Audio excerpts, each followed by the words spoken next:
तो इस वीडियो में मैं एनालिसिस करने वाला हूँ एसबीआई क्लर्क का, जो मतलब आज एग्ज़ाम हुआ था 27 तारीख को। मेरा 27 तारीख को एग्ज़ाम था, थर्ड शिफ्ट थी मेरी। तो वही मैं मतलब आज 1 बजे मेरी थी शिफ्ट, तो वही मैं देकर आया हूँ। अभी रात हुई है, तो अभी आकर मैं ये एनालिसिस वीडियो बना रहा हूँ। ये सब मैं लिख के लाया था वहीं पर, मतलब एग्ज़ाम देने के बाद मैंने वो सब नोट कर लिया था, क्या क्या आया था उससे, मतलब 2 से 4 लोगों से पूछ के वो टोटल बना लिया था मैंने।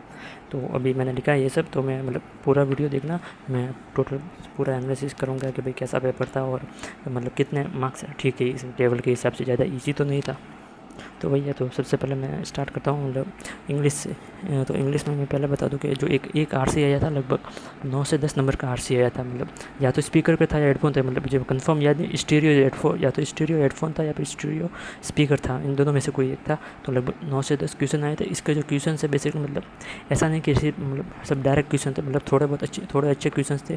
वोकेब वाले सिंपल ही थे, वोकेब वाले तो हो गए थे। उसमें से कुछ इनडायरेक्ट एक डायरेक्ट थे, और एक प्रश्न था जिसमें पूछा था कि कोई ट्रू बताना था। तो इसमें मतलब एक वो इनडायरेक्ट दिया हुआ था, जैसे कि 70 दिया हुआ था, उसमें से 15 आउट ऑफ किसी कैटेगरी से बिलोंग नहीं करते थे। हाँ, तो उसमें से वो जो ट्रू वाला पूछा था उसमें दिए हुए थे 55, जो उस किसी एक स्पेसिफिक कैटेगरी से बिलोंग करते थे। तो इसका डायरेक्ट मेंशन नहीं था। ये दिए हुए थे जो कि मतलब कैटेगरी से बिलोंग नहीं करते थे, इसमें से ये माइनस करके निकालना था। तो और ये वो ट्रू वाले ऑप्शन में था।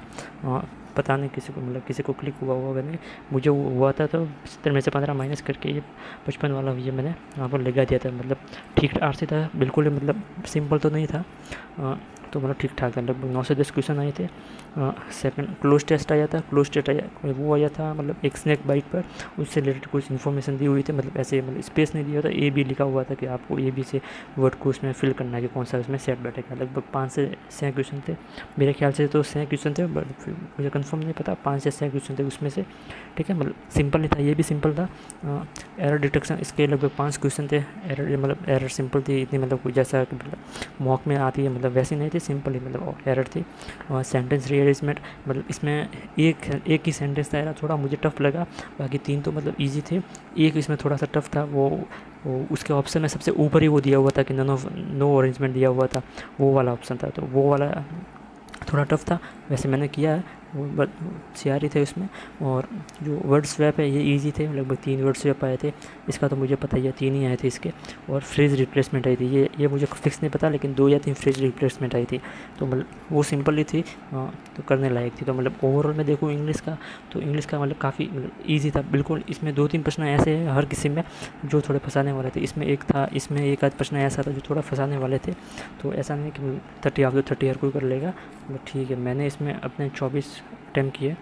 ये मैं मतलब फ़ोटो लगा दूंगा वीडियो के लास्ट में, मतलब कितने मैंने अटैम्प्ट किए थे। वो बाहर जाकर मैंने फ़ोटो खींच ली थी हाथ पे, तो वो मैं लगा दूंगा। इसमें मैंने 24 अटैम्प्ट किए थे, मतलब मेरे हिसाब से। बाकी मैंने छोड़े थे, ऐसा नहीं कि टाइम नहीं था, बाकी मैंने छोड़े थे क्योंकि मुझे वही बात है, तुक्का मुझे नहीं लगाना था इस बार। तो वो था। 1 मिनट हो। सेकंड आ जाता है क्वांट, मतलब मैंने सीक्वेंस में रखा, पहले इंग्लिश खुला था, उसके बाद क्वांट खुला था। तो क्वांट में एक चीज़ हो गई कि मतलब क्वांट ईजी आ गया, बहुत ईजी आ गया, क्योंकि इसमें सिंप्लीफिकेशन भर के दिए। पिछली बार तो इतने नहीं आए थे, इस बार मतलब भर के सिंप्लीफिकेशन दिए थे इस शिफ्ट में। तो लगभग 9 से 10 सिंप्लीफिकेशन थे और 3 नंबर सीरीज़ थी। नंबर सीरीज़ का पैटर्न भी काफ़ी ईजी था, जो सिंप्लीफिकेशन थे वो भी मतलब काफ़ी ईजी थे। और सबसे मतलब ईजी DI थी ये वाली, मतलब शिफ्ट्स वाले। डायरेक्ट डेटा दिया हुआ था, ABC मतलब कुछ दिए हुए थे शिफ्ट्स के बारे में थी, ABC दिए हुए थे, और कुछ डेज दिए हुए थे। मंडे ट्यूसडे, मतलब कंफर्म मुझे नहीं पता मंडे ट्यूसडे था, बट 3 डेज दिए हुए थे। और ABC ये दिए हुए थे सेलर। तो मतलब उससे रिलेटेड डायरेक्ट क्वेश्चंस थे, ज़्यादा कोई कॉम्प्लिकेटेड नहीं थे। DI में जो ये दूसरी DI थी वो मेल्स पे थी, मेल्स या फिर बॉयज़ दिए हुए थे, उनसे रिलेटेड कुछ वेरिएबल दिया हुआ था। तो उनसे रिलेटेड डायरेक्ट क्वेश्चन थे, मतलब गर्ल्स के बारे में कोई मतलब डेटा नहीं दिया हुआ था, सिर्फ बॉयज़ का ही दिया हुआ था, वेरिएबल दिए हुए थे। तो उससे रिलेटेड क्वेश्चन आए थे। मतलब ये दोनों DI काफ़ी सिंपल थे, मतलब जो मॉक में करते हैं DI उससे तो मतलब काफ़ी हल्का लेवल था, RRB क्लर्क जितना लेवल था उन दोनों का। मतलब तो दोनों ये तो हो गई थी, लगभग 6-7 मिनट में हो गई थी। तो आगे आ जाते अरिथमेटिक में कुछ अच्छे क्वेश्चन भी थे। एक ये सवाल आया था, इवन नंबर सीरीज़ बेस्ड आया था, इसमें 4 नंबर दिए हुए थे इवन। तो मेरे ख्याल से इसमें जो पहला नंबर था इसका स्कोर करना था, और जो सेकंड स्मॉलेस्ट था उसका स्कोर करना था। और इसमें मेरे ख्याल से जो ये है इससे मतलब 5 या भी 4 कम था, कुछ ऐसी इक्वेशन बन रही थी। A स्क्वायर प्लस समथिंग कुछ नंबर दिया था, मान लो 5 दिया हुआ था, प्लस A+2 उसका होल स्क्वायर करना था। तो ये करके डायरेक्ट आंसर आ रहा था। तो मतलब इसमें पूरा सॉल्व करने का तो काम नहीं था, ये इक्वेशन सॉल्व करके ए की वैल्यू निकाल ली और उससे कंपेयर करके फिर वो निकाल दिया था। और सेकंड नंबर पर आया था, 3 नंबर दिए हुए होते, उनका रेशियो दिया हुआ था 6:7:4। तो उसमें मतलब ये रेशियो दिया हुआ था, उससे रिलेटेड कुछ आगे इन्फॉर्मेशन दी, जैसे कोई नंबर इनका शायद एवरेज दिया हुआ था कि भाई इसका एवरेज इससे मतलब इसमें तीनों का एवरेज निकालना था। फिर वो जो कुछ 5 या भी 6 कम था, इनके 2 नंबर जो बड़े 2 नंबर थे 6 और 7, उनके एवरेज से, तो उससे एक्स की वैल्यू आ जाती। फिर सबसे बड़ा नंबर 7, इसकी वैल्यू क्या था, मेरी शायद 42 आ रही थी। 7 के हिसाब से ज़्यादा मुझे पता, मुझे फिक्स नहीं पता, बट 7 इसकी वैल्यू 42 आ रही थी। ठीक है, और एक अपस्ट्रीम और डाउनस्ट्रीम का भी क्वेश्चन था, वो भी काफ़ी सिंपल था। एज का एक क्वेश्चन आया था, एस आई और सी आई का आया था। एस आई में क्या था कि एक्स की वैल्यू दी मतलब ज्ञात करनी थी, 20% इंटरेस्ट रेट थी और 2 साल के लिए दिया हुआ था, तो उसका मतलब अमाउंट के हिसाब से दिया हुआ था, तो 20 का 2 साल के हिसाब से 44% हो जाता है, तो उसके अकॉर्डिंग ये निकालना था। बाकी कार और बाइक का ही क्वेश्चन था, उसमें कार की जो है वैल्यू वो मतलब निकल गई थी। मतलब इसमें दिया हुआ था कि कार जो है, कार बाइक की तुलना में 1 घंटे कम में सफ़र करती है, तो कार की स्पीड दे दी गई थी, तो कार की स्पीड से भी डिस्टेंस को डिवाइड करके टाइम आ गया और उसी टाइम को फिर उस जो डिफरेंस था उसमें जोड़ दिया, तो बाइक कितने टाइम में कवर करके वो आएगा। मतलब बाइक की स्पीड निकालने की ज़रूरत नहीं पड़ रही थी, तो ये भी काफ़ी ईजी था। और ट्रेन और उसका भी आया था क्वेश्चन, तो लगभग इतने जितने मुझे याद है, बाकी पूरे मुझे नहीं पता, मैंने इतने जितने मुझे याद थे वो मैंने लिख दिए। तो इसका लेवल बहुत ही हल्का था, इसमें मैंने मतलब टोटल 35 टोटल किए पूरे। मेरे जो आसपास जो थे उसमें उनमें से बहुतों का मतलब नहीं हुआ, मतलब किसी के 27-28 थे, मुझे नहीं पता, मतलब सिंपल ही था शायद। इन सारे में थोड़े, इन सब में थोड़े से हो गए होंगे कन्फ्यूज़। बाकी मतलब DI तो करने लायक थी, नंबर सीरीज और ये सब भी करने लायक थी। ठीक है, तो ये था मतलब कौन काफ़ी सिंपल था। अब मैं रीजनिंग पे आ जाता हूँ।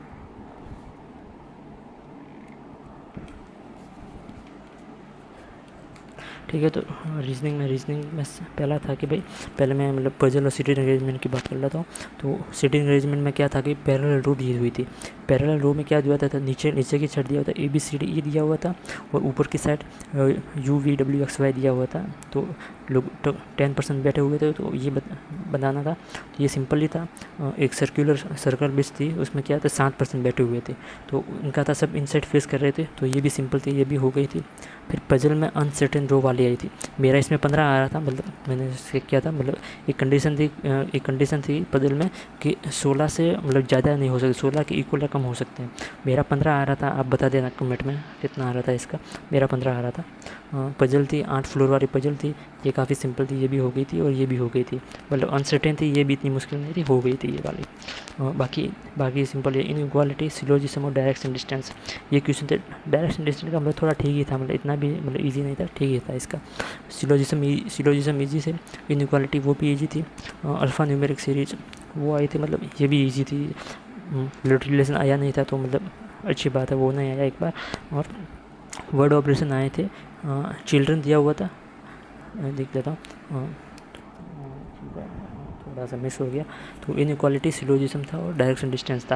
अल्फ़ा न्यूमेरिक सीरीज वो भी ईजी थी। BR तो था नहीं।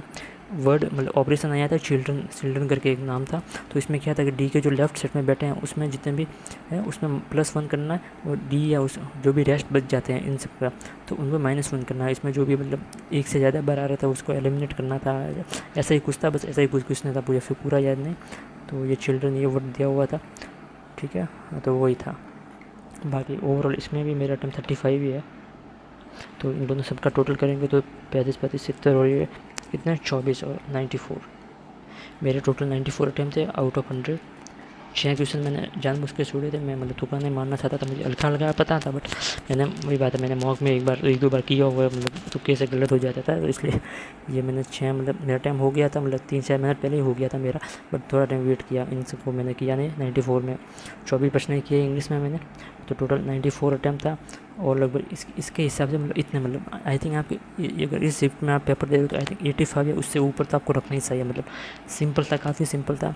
इंग्लिश में समझता था, इंग्लिश में कुछ सवाल थे जो थोड़े से कॉम्प्लिकेटेड थे, और क्वांट में 1 या 2 अर्थमेटिक हो सकते हैं जो आपको थोड़े मुश्किल लगे होंगे। बाकी रीजनिंग में तो कोई मुश्किल नहीं था, और इसमें कोई मुश्किल नहीं था, और इसमें भी नहीं था, काफ़ी ईजी था।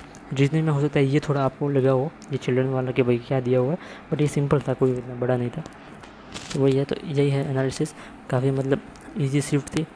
और जैसा कि आप देख सकते हैं, मतलब अब बात है कि कट ऑफ का भाई कोई प्रोडिक्शन नहीं है, क्योंकि अब पिछली बार SBI क्लर्क में जनरली क्या होता है कि 10 टाइम्स लेते हैं।